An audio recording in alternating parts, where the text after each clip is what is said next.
আগামীকাল কোনো কোনো ব্রহ্মাণ্ডে এখন হয়তো সত্যকাল চলছে, দেখবেন আমাদের এই 24 ঘন্টার মধ্যে সত্য তেতা দাপর কলি বসছে, বোঝা যায়। যখন আমাদের মন উতালা হয় বলবেন কলিকাল, যখন আরেকটু পরে যায় বলবেন এটা তেতা, আরেকটু যখন ভালো হয় বুঝবেন এটা দাপর, আরেকটু যদি ভালো হয় বুঝবেন এটা সত্য।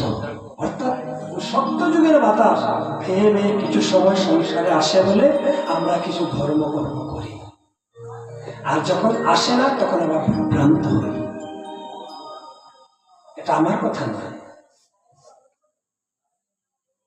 দেখবেন এই সংসারে বরাক মিলিতে অনেক কীর্তন হয়, কোনো কোনো কীর্তন দেখবেন একটা বাঁশি বাজাতে দেয় না, অর্থাৎ বাতাসটা ওদের দিকে বইছে, সত্যযুগটা ওদের দিকে আসছে শাস্ত্র।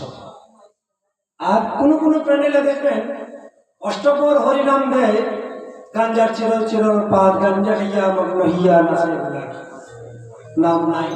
নাম কোথায় গেল বলে মাটির নিচে চলে গেছে, বংশ নাই। অর্থাৎ এখানে কলিকাল বলছে।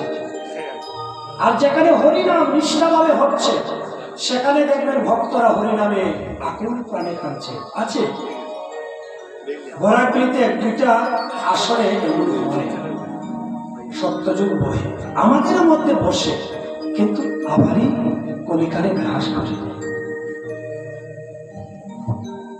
হরিনাম ভাগবত চক্র এখন তো বললে তো অনেকই খারাপ, মোবাইলের যুগ, সবাই নেটে ছাড়বে, দেখবে, খারাপ পাবে।